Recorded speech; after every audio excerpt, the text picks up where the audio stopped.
Hello, everybody, and welcome to Athletic Definition. My name is Coach Ray Z, and today my guest is Dr. Sara. Uh, how are you doing today? And welcome to Fireside. Oh, thank you so much. I am doing fabulous. So excited to be here. And it's just so interesting to me what kind of a podcasting medium we're using. I've never seen anything like this. And I've been a guest on a couple podcasts and I haven't seen this one yet. So this is really cool.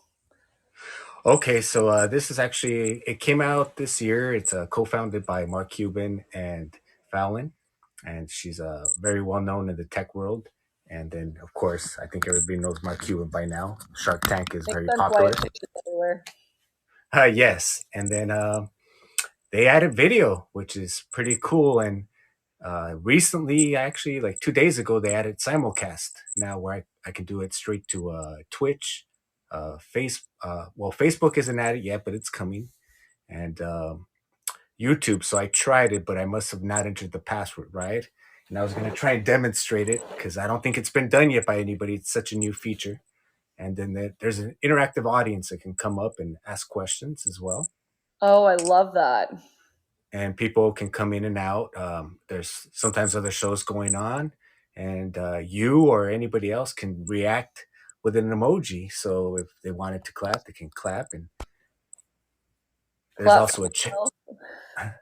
Yes, usually it's like because they agree with you, and then it's also streamed like live, so you don't have to be on the app because right now it's only for ISO. But it's got a lot of cool things, and more things keep coming. So I'm glad you could be here. And I always like to start off with as a kid, were you active, or were you kind of like indoor, and was like sports something that like your family kind of pushed or were even into? Oh, okay. Well, here's something that I like to do when people ask me about my sports history. The first thing that I usually ask people is I'll usually ask people to try to guess what sport I primarily did as a young athlete, because usually people can't guess it. It's not. I won't say anything more, but I'll give you three guesses. I did do a sport and I was really into it. Three guesses as to what it was. Okay, I'm gonna say soccer, Nope. um, karate, or like taekwondo.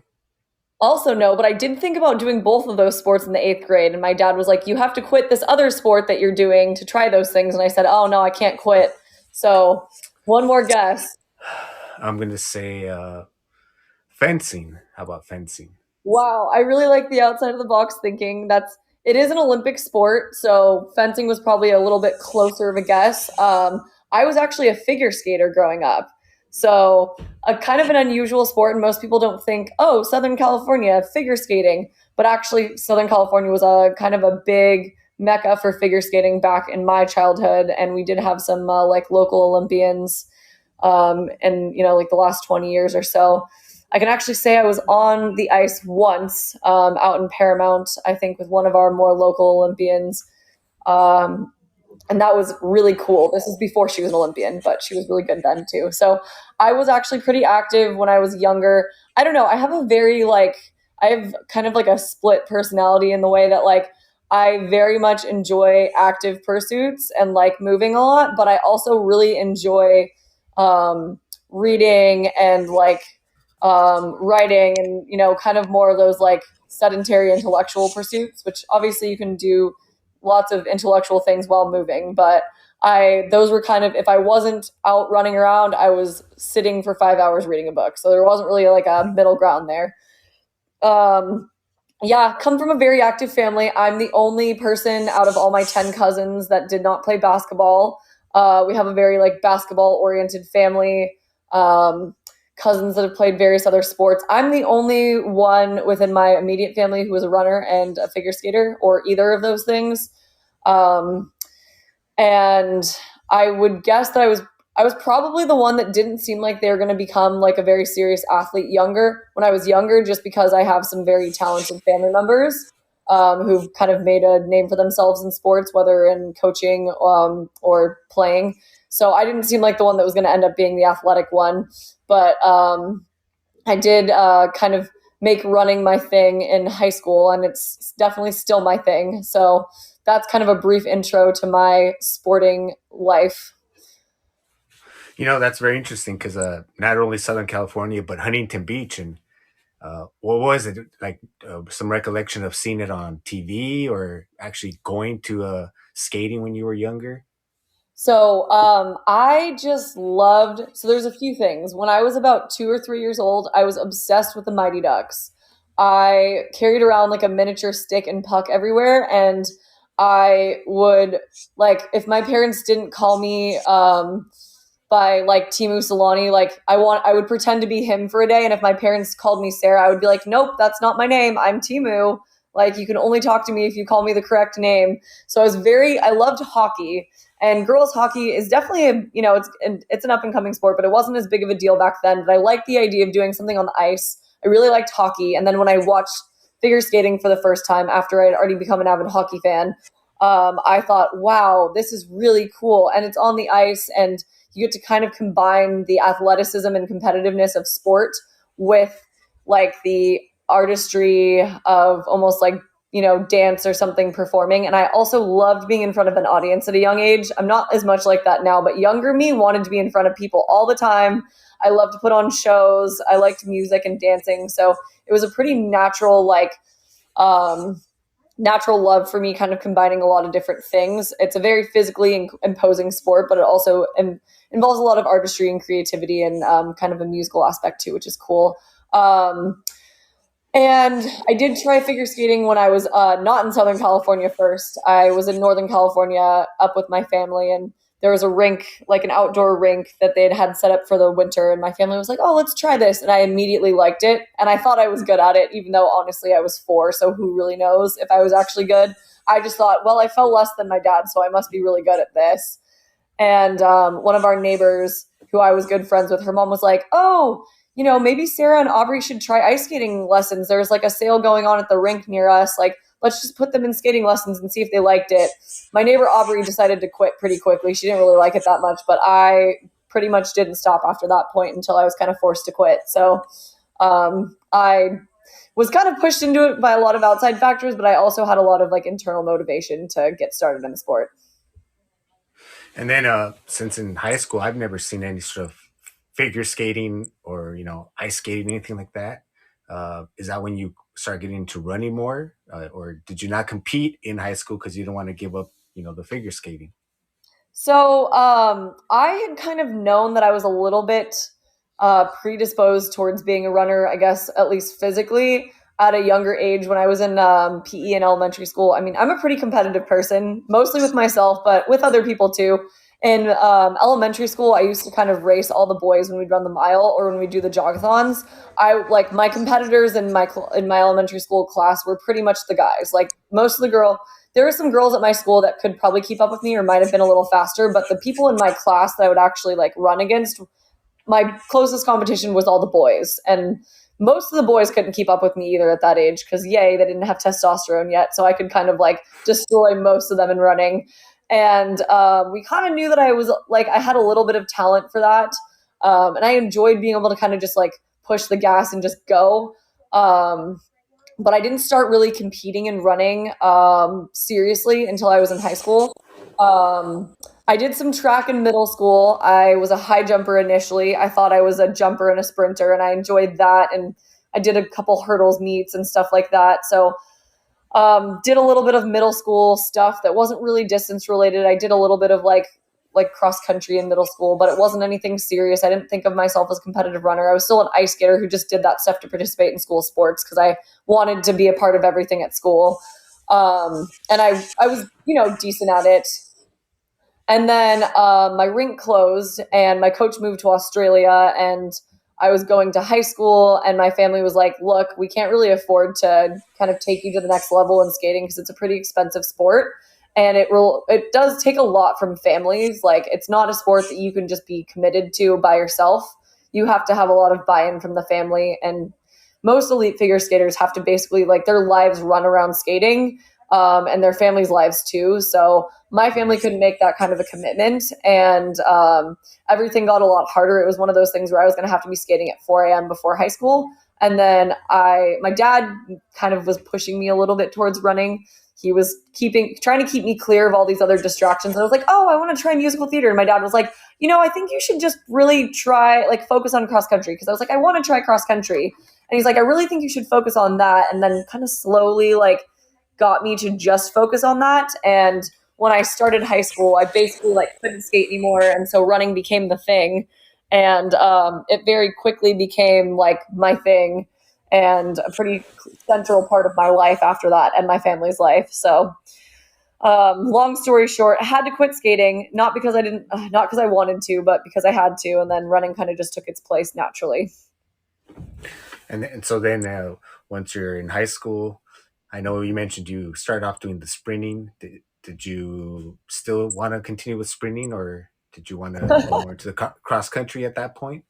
Good question. So I kept telling my high school cross country coach was actually my middle school teacher, and I kept telling him I can run the 100. I'm pretty good at it, and to be fair, I'm not terrible at it. But at a high school level, especially in a competitive area like Southern California, going to like a D1 school in CIF, like I would have gotten probably pretty destroyed in the 100, to be honest. So he was like, look, you've got some speed and you can run the mile pretty well. I think you're going to make a great middle distance runner. I didn't want to hear it, but I was like, okay, well, I want to do cross country because it's a team sport. So I did cross country, and my high school cross country team was very young and talented. So basically, like, our varsity seven was 5 freshman girls, including me, my freshman year, a sophomore girl, and a junior. So it was basically like a frosh soft team running around on varsity. So it was a bunch of girls that were like my class that I'd gone to middle school with, and some new people that I hadn't known. And we really, like, kind of grew up together throughout high school. So that was a really cool experience for me. I did actually learn that I was decently sprinty later on in high school, because they actually let me drop down to the 400 later. And we realized that I was pretty good at that. But right in the beginning, my coach just wanted to make me into a distance runner and have me help score on the cross country team. He honestly probably did.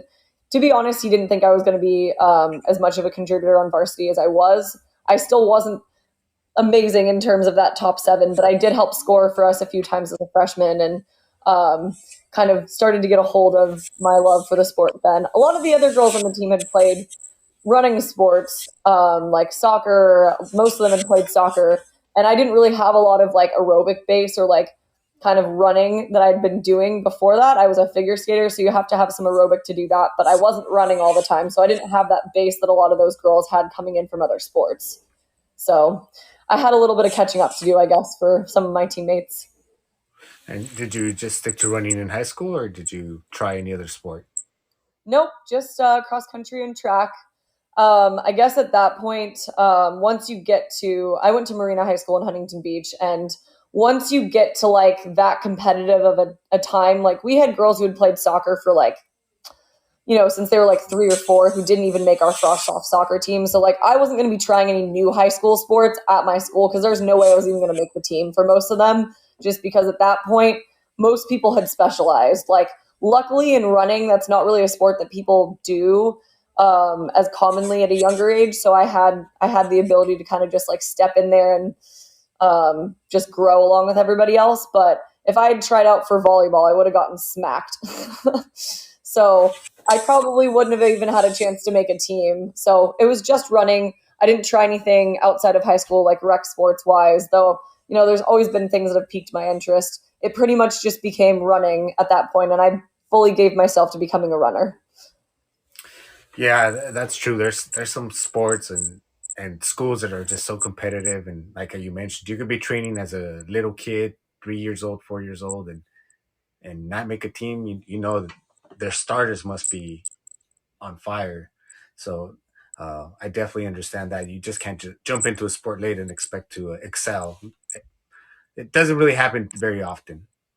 It's rough, you have to either be, especially a skill sport like soccer or volleyball or something like that. People can do it in football more often, because football is, you can kind of have some, like, that raw running ability, or just be, have, you can kind of develop that a little bit more. But those skill-based sports, like, it's harder to just jump into. I think you should be able to do that in high school. I think you should still be experimenting with things as a young athlete and figure out what you like and what you're good at.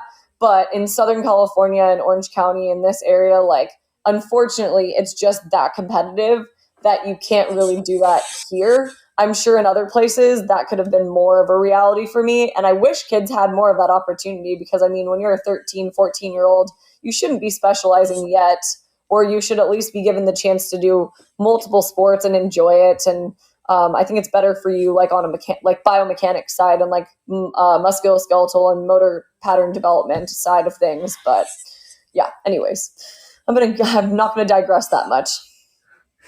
And well, so then you're done with high school, and then do you decide to go to school right away? Uh, and did you decide immediately what you wanted to study based on your experience in high school, or something completely different inspired you to do that? Okay, well, so as I went through my high school running career, I got better and better and kind of started to actually come into my own in the sport. I never thought I could be a collegiate athlete when I started running. I did not think that I would ever be good enough to do that. I guess my dad had secret ambitions about that I found out later. He was convinced that I could run in college, and that's one of the reasons why he pushed me like gently into that direction.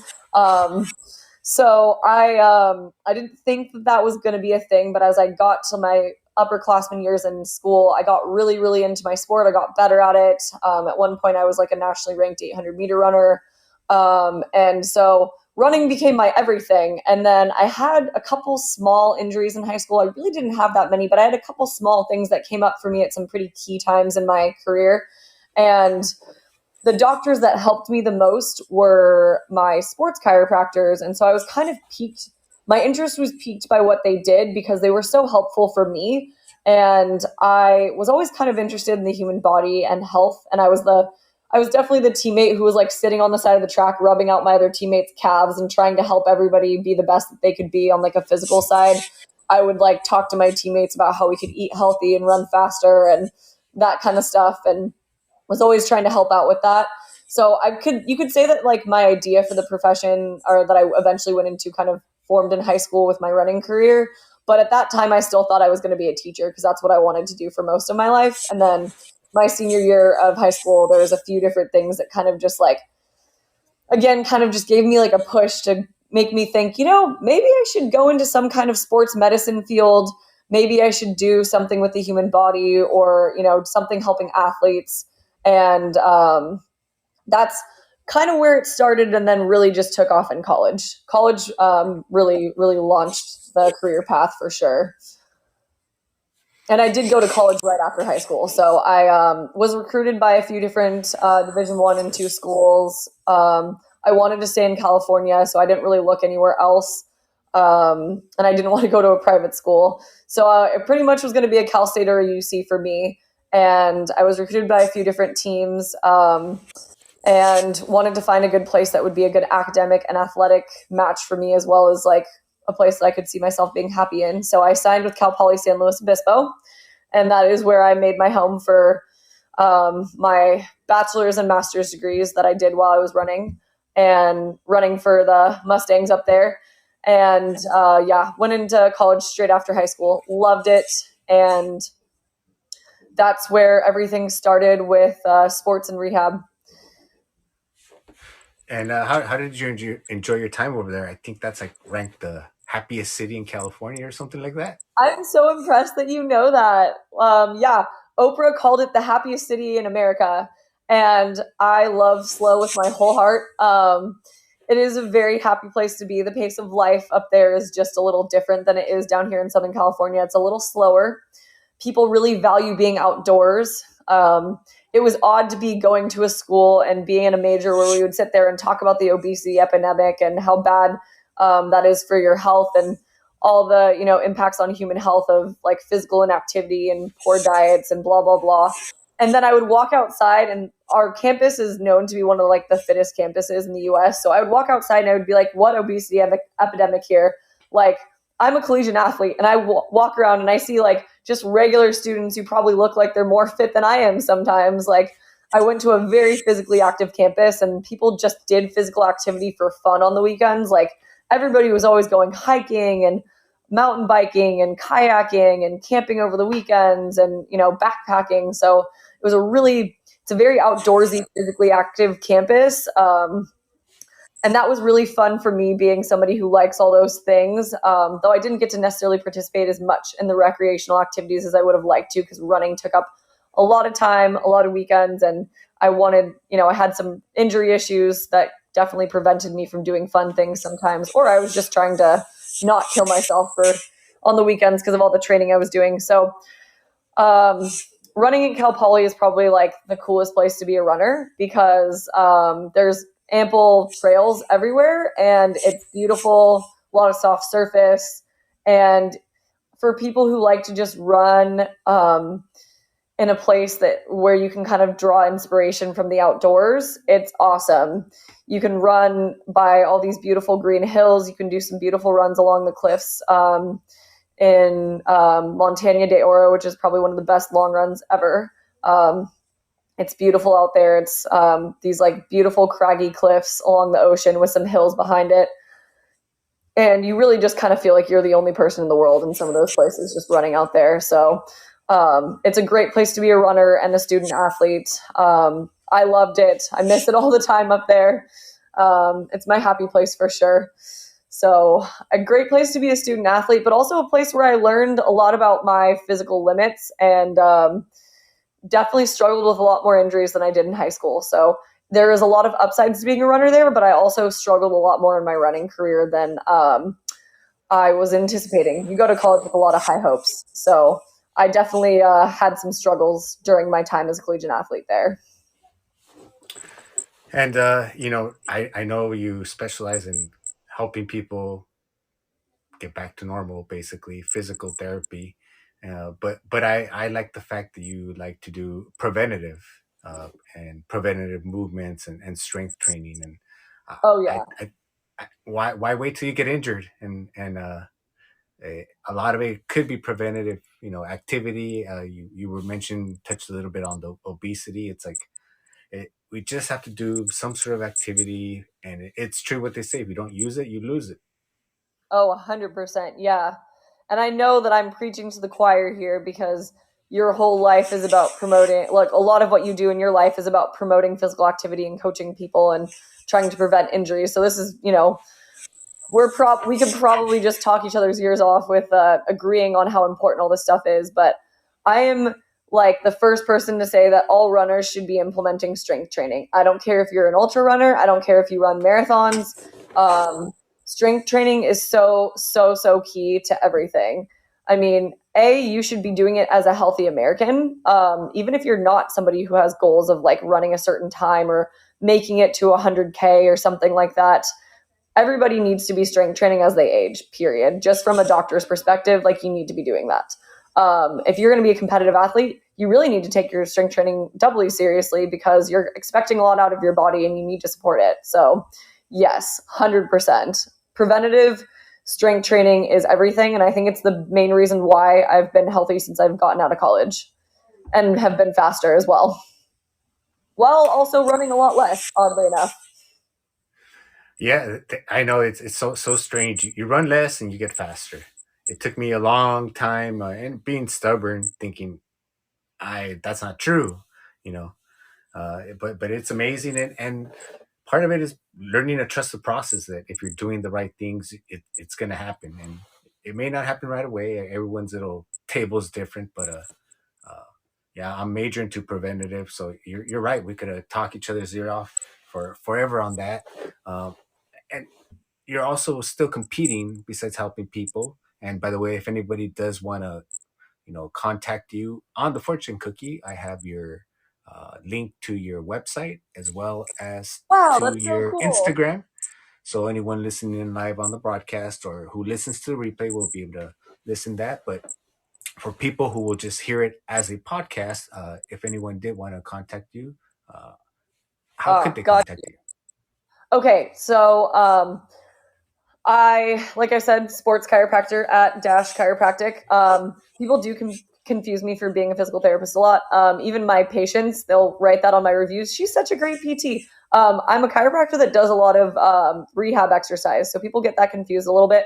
So I'm pointing that out because my website is www.chiropractic.com. So DASH chiropractic.com. And then my Instagram is at dash underscore chiro. So DASH underscore CHIRO. I will accept your DMs, your emails, your phone calls. I'm pretty easy to get a hold of, and I love to just chat with people about their questions. People ask me questions all the time about like, oh, hey, what are some good exercises for this? And I'll usually do my best to try to point them in the right direction, send them some videos, stuff like that. So I'm always here to chat, and I do love what I do. So anytime anyone wants to reach out, go for it. Can I actually ask you a couple questions? What are, like, I'm kind of curious Sure. to know what your favorite things to kind of do for preventative stuff. For I know you train. You've definitely done some marathon training and stuff like that. So when you're training someone for a marathon, what is your favorite type of, or what do you focus on, or do you do an assessment for people and then base it off of that? How do you kind of structure your preventative stuff? I would say it's always an assessment first because everybody's different and different injuries. And right now, I think everything has to be customized. And then as we go along, it has to be adjusted because sometimes they can't do the workout that I want them to do, which is understandable. Life happens. People get married, have kids, there's death, holidays, and no matter what, even for myself, I'm getting ready for Los Angeles Marathon.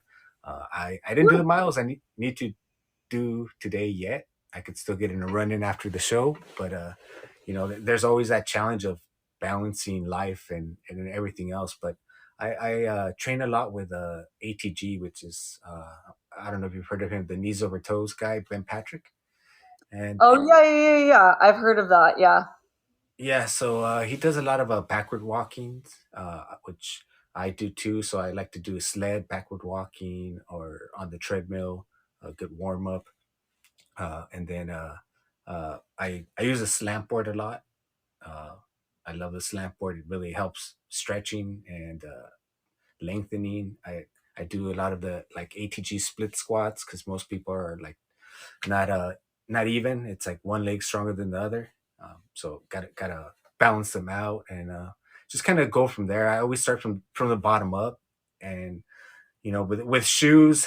I mean, we didn't have paved roads back then, so we need shoes now, but they're causing a lot of issues. So I have a tib bar, a tibialis bar, which I love. I don't see most people using it. It's not like a thing you see at the gym. And then the monkey foot. The monkey foot it hits like I don't know. Let me see if I can pull it out right here. It's by a company called Animal House. It's called the Monkey Feet. Sorry, not Monkey Foot. And it's nice because it's really easy to put on your foot, and then you put a dumbbell to the end, and so like you can lift your foot, and it's attached to your bottom, so you're hitting right here really good. Or when you're lifting your leg, there's no padding from like a, let's say in the gym, the machine, which it doesn't give you that full range of motion, but with this, it's giving you that full range of motion. So I use a lot of these things that are, I guess, not well known, but I'm trying to help them get well known. Unfortunately, they don't sponsor me, but what can I say? That their tools are effective. What was that? I said maybe someday they'll sponsor you. Oh yeah, I mean they follow me on Instagram, so they're aware of who I am. We never know. We never know. Honestly, there's some bands that I always use on Love Amazon, and I'm them. like, someday these people need to sponsor me because I send them multiple people a week to go buy these dang things, or give my patients some kind of a discount because I'm always sending them people like all the time. Yeah, I think I'm trying to look at them right now. I think they're the Serious Steel bands. I use those, and then I have some TKO bands that are pretty good as well too.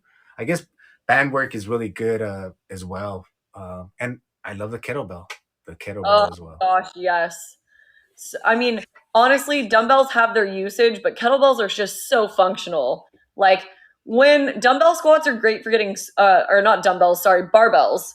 I think kettlebells are more functional than dumbbells or barbells, but I mean, how many times do you actually squat with something like across your back like you would with a barbell? It's not like the most functional movement. It's really, really hard to get um, as strong as you can with a barbell. Like it's hard to do, the kettlebell equivalent of that. So obviously it really does help with building strength, but in terms of an actual functional movement and kind of like being kind of getting a lot of different ranges of motion, I think the kettlebell is the most versatile and useful piece of equipment. I am obsessed with them.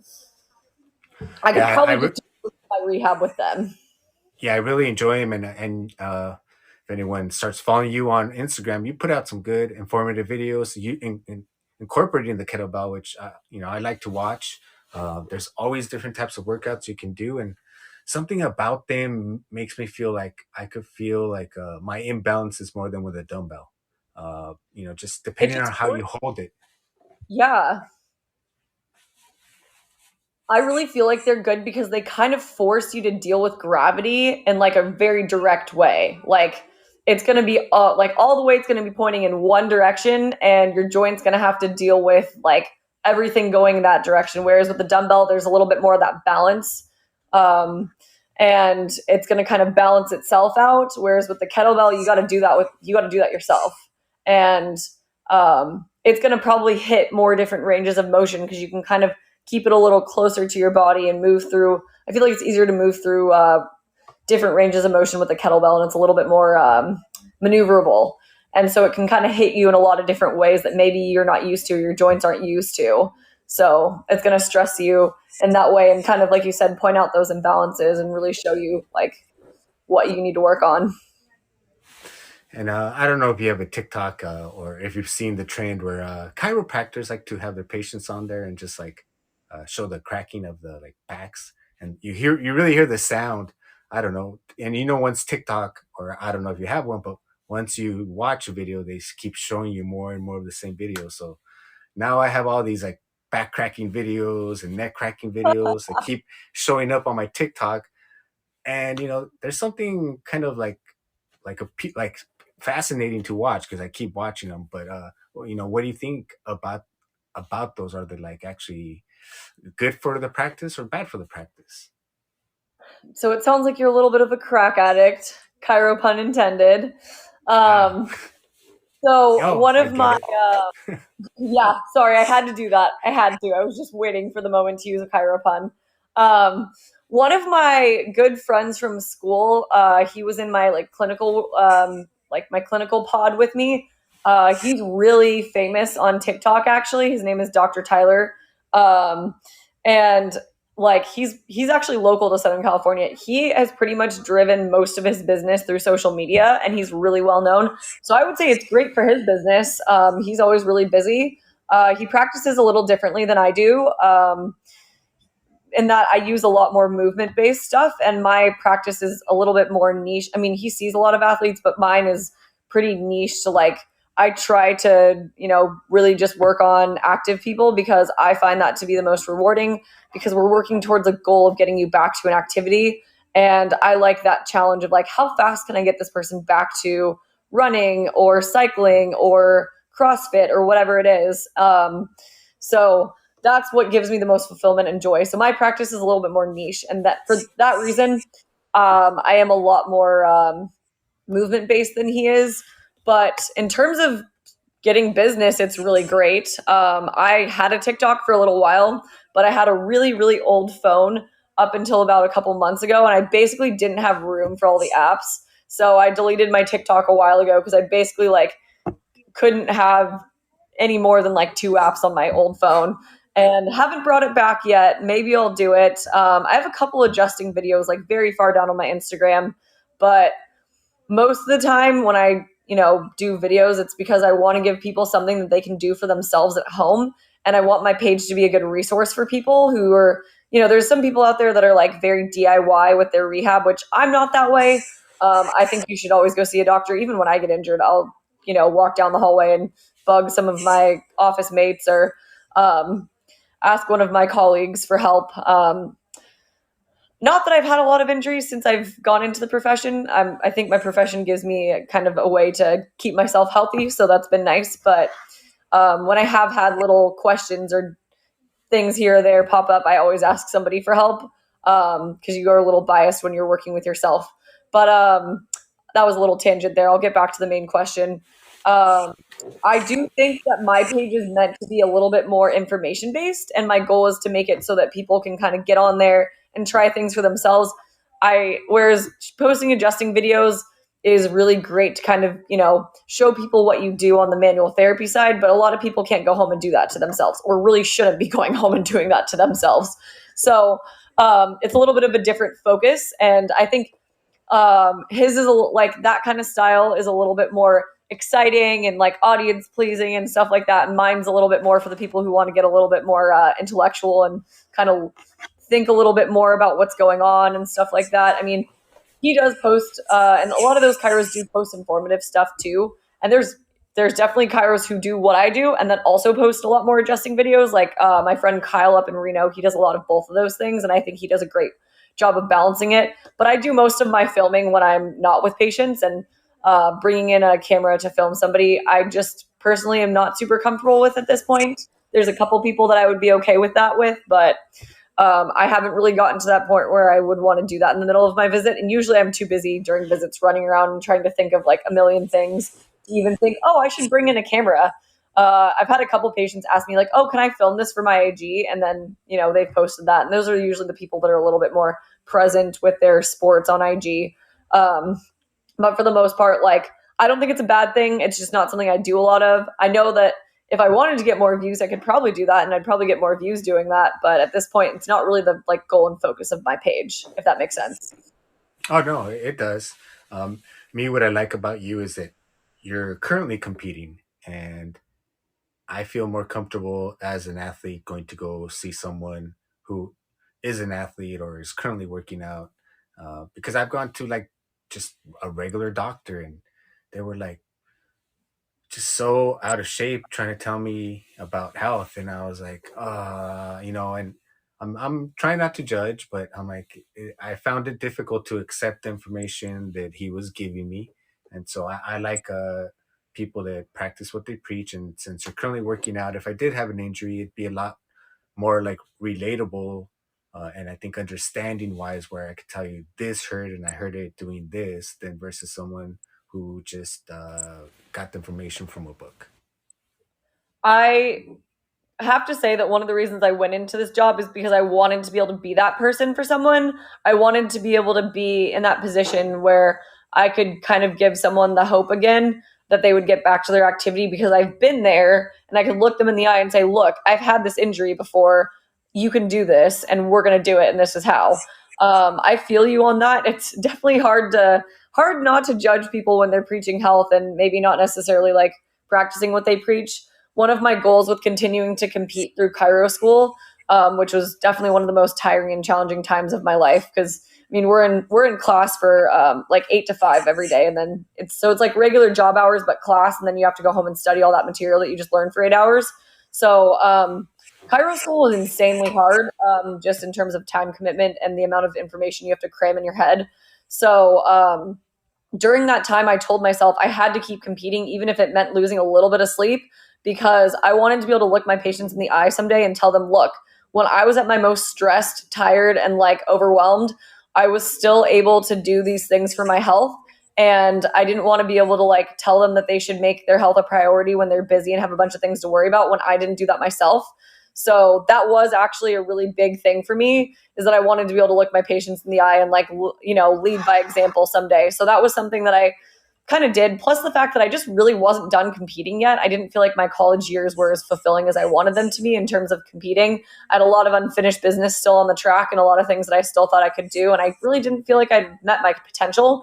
So I realized that I just couldn't give it up. I knew that I would regret it someday if I did. So that's one of the reasons why I'm still competing. And actually running post collegiately has given me just such a cool experience. It's really fun. It's mostly just for myself at this point, but I've gotten to do some really cool things that I didn't imagine that I would be doing a few years ago. I've actually been paid to pace a few women to some Olympic trials or some Olympic standards. So some of our women that competed in the Olympics for track and field this year, I actually was paid to pace them at some races to get Olympic qualifying standards. So I never realized I'd actually get to be part of somebody's, like, helping somebody reach their Olympic dreams, like actually on the track as well as in like the rehab side of things too. So that part has been really cool. And it's also made it easy for me to like look elite athletes in the eye and say, look, like you can trust what I'm saying. I'm like literally doing the exact same thing as you, so I know what you're talking about. So I agree with you. I also have a lot of issues with doctors who just look at people who are active and trying to push themselves in sports and just say, you know what, it hurts when you do your sport, you should just stop doing your sport for a while. Like, first of all, for everybody's general overall physical health, like they should stay active if they can. Obviously there's some injuries where if you have a stress fracture, you shouldn't be running on that, but you should always try to keep the athlete active. If you have a stress fracture, cross train in another way, keep yourself physically active.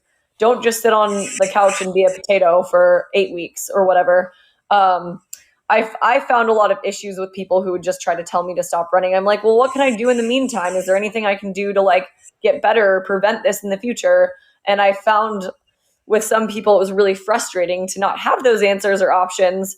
And I didn't like the fact that the first thing was always to jump to, let's just not do your sport for a while.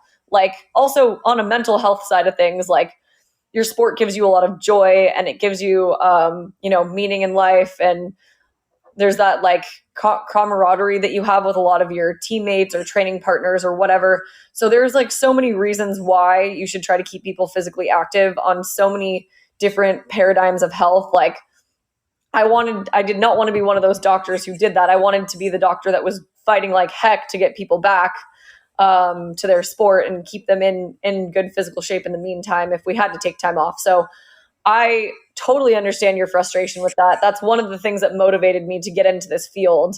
And I understand not trusting that kind of thing. People actually tell me that all the time. I actually had a patient in here who's a collegiate runner, and he told me that when he was in high school, he actually quit football and started cross country because they got a new football coach who was really out of shape and kept telling them to do things. And he was just like, I couldn't trust this guy's training or his coaching because I wasn't sure if he'd ever ran a step in his life. And I was like, huh, that's interesting. I never realized that it ran that deep. But he was like, yeah, after that, I switched to cross country because the coach would actually get out there and run with his athletes and would like show us how to be a good athlete. And I really liked that. So I'm sure your athletes feel the exact same way, that they can trust you more because you're actually out there sweating and grinding. So it goes both ways. Yeah, and actually, I want to do a little research because it seems to be like some sort of bias where in certain sports it's okay to be out of shape. Like NFL head coaches, it's okay. It seems like not that they're all out of shape, but it seems like, and then it seems like if you're a boxing coach, like a lot, you don't look at a lot of them and be like, oh, well, those guys were like athletes. Although some of them were like Freddie Roach, very famous boxing trainer. So it's interesting. And then in other sports, you you don't really see that. Like here and there in the NBA, almost all of them are pretty fairly. I don't know. There's a couple, maybe like two that are I would say out of shape. So, but in every other sport except for those, I would say that everyone, in my opinion, kind of is like the coach has to have some sort of background for me to learn, or have some sort of validation for me to accept what they're teaching me, some sort of experience. Otherwise, where's that knowledge? You know, uh, and then you mentioned pacing, which is cool because I've done part of some pacing groups that are like just basically for you to help people who've never during the marathons when you see those people pacing, but you do it for free basically to run the race for free, but you got paid, and I'm sure pacing someone for an Olympic trial is way different. Um, like I've seen it on TV. At least during when that guy tried to, I can't remember his name. He tried to break the sub 4 record, and I'm sorry, sub 2 record in marathoning, and he failed. And Kipchoge. yeah, he had those pacers next to him the whole time. So, are you currently looking at your watch? How was that experience right there? So it's interesting because I've paced everything from the 800 on the track to 10K, and I kind of approach those differently. when I'm doing middle distance races, I do not look at a watch because it's so quick that you don't almost have time to do that. So when I pace the 1500 or the 8, I rely on the meet will usually have at least one person, or I'll bring friends if I can to give me my splits. So I'll have it all written out to the 100, down to the 100 meter. So I'll have somebody kind of yelling out at each spot, and then I'll look at the clock where there isn't a person in those shorter races, like an 800 or a 1500. If we're moving up to 5K, 10K, I'm more likely to have a watch on, and I'm more likely to be looking at it. Though for whatever reason, I don't really race with a watch all that much on the track. It's not something that I'm used to. So I'm more likely to kind of like rely on people telling me that I'm on pace, or just kind of my internal clock. There's been once or twice that I've kind of regretted pacing a 5K and not having a watch. So I think when I ever do that again, I'm definitely going to wear one. But there was this, I paced a 10K once, and it wasn't a really big deal race. I had paced a 5K earlier, and I was like, I don't really feel that tired. I kind of want to do more. And the meet director was like, you want to pace like a group of really fast college girls, like be like a B pacer, because there was an A pacer for like the girls that were like going for like Olympic stuff. And then she was like, you want to pace some really fast college girls? And I was like, why not? I don't feel like I've done enough today. So I hopped into the 10K and just kind of naturally found the pace, thankfully, and just kind of hung there for a while. And didn't actually have to look at my watch because I was just there, and I could just tell for some reason that I was in the rhythm. And all the coaches on the track were just yelling out like, she's hitting straight like 82, 83, just stick there. And I was like, okay, cool. I'm just going to stay here then. I'm right on pace. So it kind of depends on what I'm doing. Either somebody's going to have a watch on me though, because there's no way that like the stakes are going to be that big and people aren't going to be telling me exactly how fast I'm going. Because at that point, like, there's professional athletes that are behind me, and their job depends on my ability to do my job well to get them to the time that they want. So there's going to be a lot of watches out there if I'm not looking at mine. Got it. That's very interesting. And then I wanted to know if you have any actual competitions that you're getting ready for, because I know you're still competing. So okay, I started this fall by just doing some like workout races to just kind of get back into like long distance shape. I was doing I ran track over the summer a little bit, and now I'm fall's about base building and trying to get a little bit more of like long distance aerobic base to prepare for track when I start to get into speed work.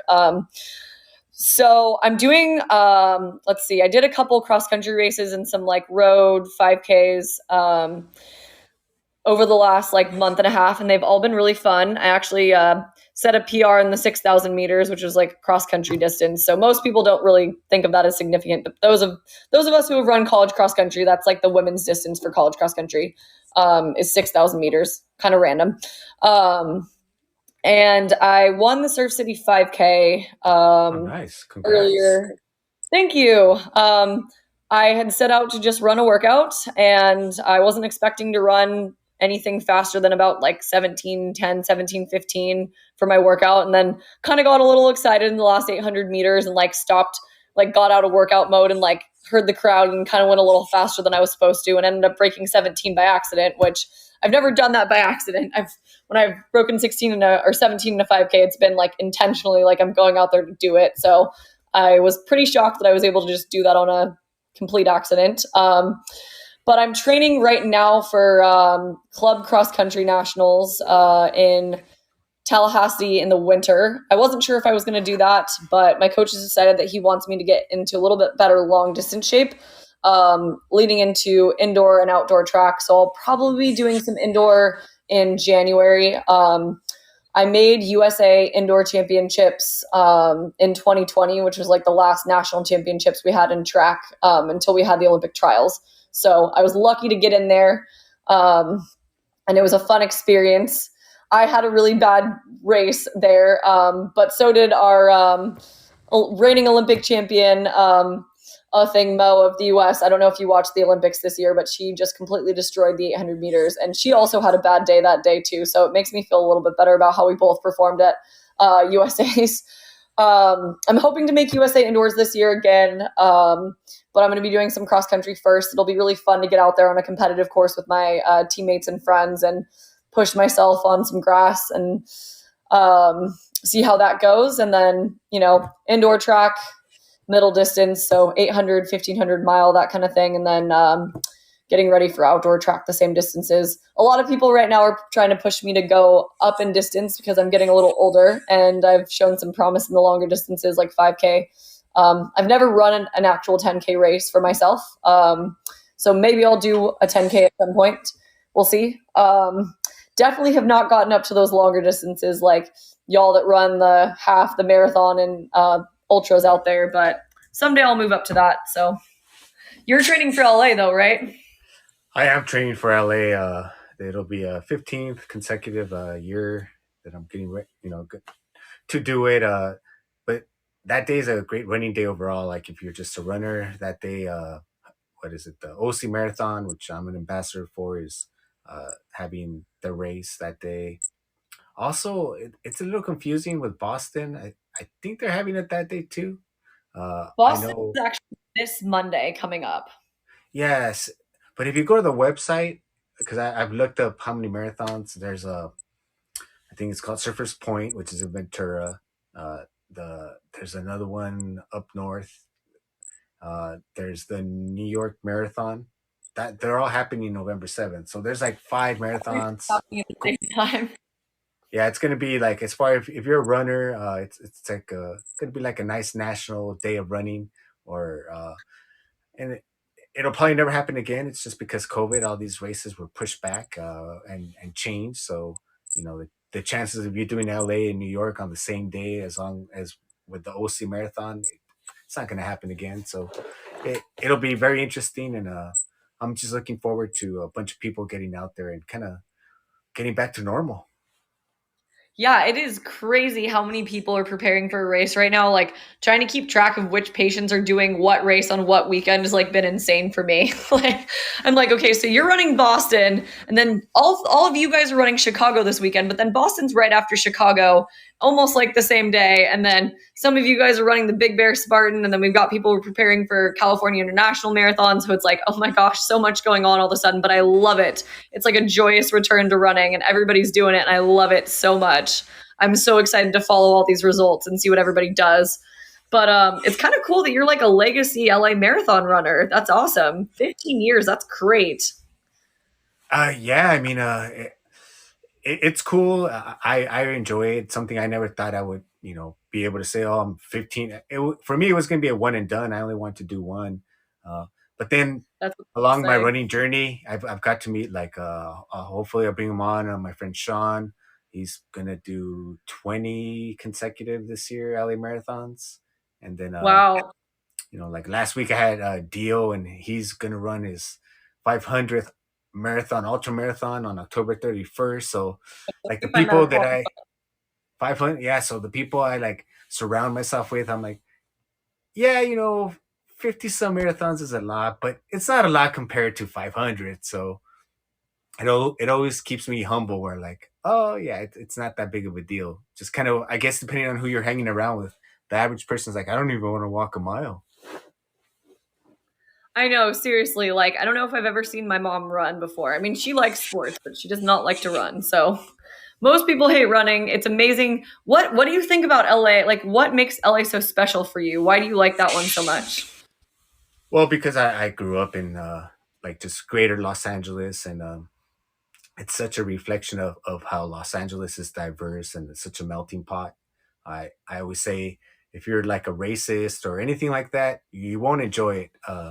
When you go and you start running through Dodger Stadium, and then you go into different parts of LA, and it's like uh, Koreatown, Chinatown, and then you run through the Mexican neighborhood and Salvadorian neighborhood with the flags and all the people, and they're all out there cheering you on, reading the name on your bib, giving you oranges, pretzels, Gatorades, water. Then you run through West Hollywood, and there's guys dressed as cheerleaders cheering you on. Then you run through the Jewish neighborhoods, and they're all out there with their I forget what it's called, and uh, through every neighborhood you're running through, you see the representation and diversity of LA, and it doesn't really matter. They're just out there cheering you on. who knows how it'll be this year due to COVID. I want. Hopefully, people will go out and support. I don't know how it'll be. Um, After Boston, the bombing, they closed off a lot of the endings. So at the ending of 26.2 miles, when you need the most like support and cheering, the people were gone. There were barricades. They were no longer allowed because they didn't want any sort of bomb going off at the end. And so you lost that motivation at the end. But besides that, you're like, I'm so tired. There's the finish line. I'm going to push through it anyways. But I'm just this done. year, Let's just finish. yeah, you know, overall they changed the ending. It no longer ends in Santa Monica Beach, which is part of the nice part. Now it's going to end in Century City, which is yeah. I'm a little disappointed, but I'm going to make the best of it. I'm just like I said, excited, just to get things back to normal, and that's so electrifying. They always have like Virgin marathoners every year. They have so many new people, and you just feel the energy from nervousness to experienced repeat offenders like myself. Repeat offenders. Yeah, actually, I worked LA Marathon 2020 right before the world shut down as like medical. So I was on like the I was in a tent by like mile 1920 area, and it was awesome. I loved the energy so much. I like left like super pumped up, and I was like, man, maybe I need to go run a marathon someday. This is so cool. And I got to see some friends run by and cheer for people. Yeah, the energy there is unmatched, and I love it. And I agree with you. It's such a great representation of like how diverse LA is, and like how we take people from like all places, all backgrounds, everything. And I do love that so much. So I don't know. Nobody's reached out to me this year about doing anything medical wise, so I don't think I'll be there for that. But maybe that would be cool. I would guess probably not at this point though, because normally I would have heard. So, oh well. Yeah, I would think since you're in Orange County, you would be contacted by the OC Marathon. I thought I seen Yeah, you running with I some don't other know. running groups. I need to get in. I need to kind of get to know people who work with that actually, because I would really enjoy doing some stuff for the OC Marathon. The reason LA was a thing is because one of the doctors who's kind of been like in with LA Marathon for a long time, he knows like my like older Cairo, my like Cairo older brother really well. And they kind of all run together. So he was like, "Oh, Sarah, like you want to join in? We need some extra hands." So I was like, "Of course, that'll be great." So it's more because I knew people that were involved with LA Marathon and had been for a while, rather than like people knew me in LA. Whereas OC Marathon, I probably am going to have to like find somebody who works there and offer to volunteer or something.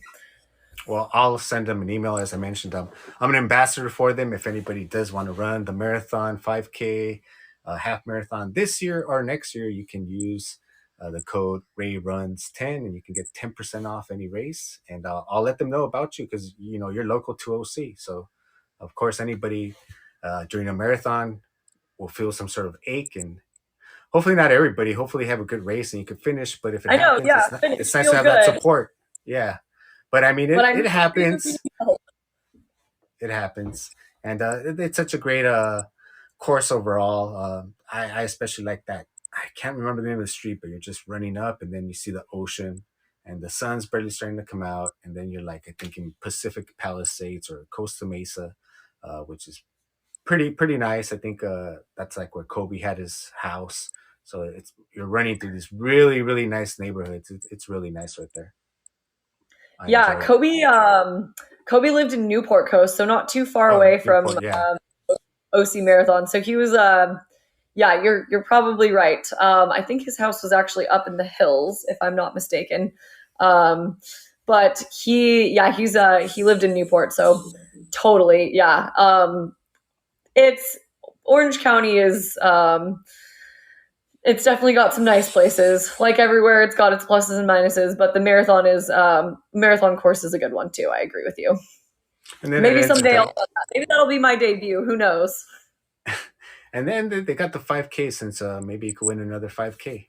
I I know, right? and That's more my I also want to make sure you know since you do have a website, are you able to help people online? Yeah, I want to, Yes. Good okay. question. I started doing the Zoom biz when COVID happened, like everyone else, which has been really cool because I have runners and runner friends in many different parts of California, and I never thought I'd be able to directly help them.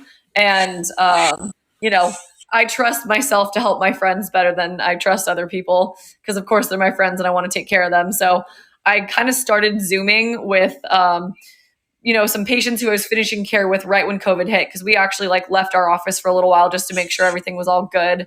And then also we found out we were essential, so we went back. I started Zoom visits with people right as COVID hit and just finishing off care on Zoom, and then did a couple initial visits with people who I knew just to kind of test it out and see if I would be able to be good at it. And the Zoom visits have gone great. Actually, I've helped two people actually, whose surgery actually failed them. Like Achilles surgery didn't help them with their Achilles pain, and I managed to rehab them virtually through that. So I can I can manage a lot of things through Zoom. Of course, if it's something that I don't think I would be good at managing virtually, or if I think you need to go see a provider in person, I will tell people that. So, but I do have a little bit of a virtual business going on, and it's pretty fun. So I get to meet people's dogs a lot of the time. I love that. Yeah, I've met a lot of cats as well. I think they've made a couple appearances during the show, actually, some cameos. Sorry, I don't have an office pet to share with you. Oh no, that's okay. But yeah, I want to make sure that people can reach you and give out your information one more time.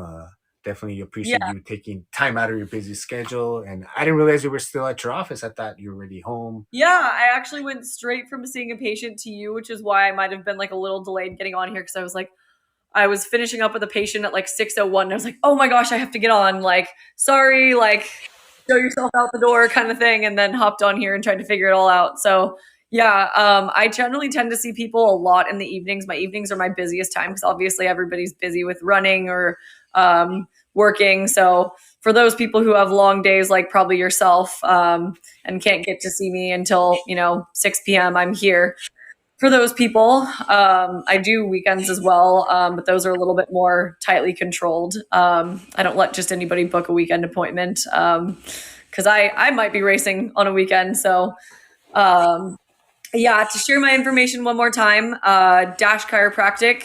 I'm located in Costa Mesa, California. I do virtual visits on Zoom, and there's a couple other options in case Costa Mesa doesn't work out for you. I have a website. It's www.chiropractic.com. That's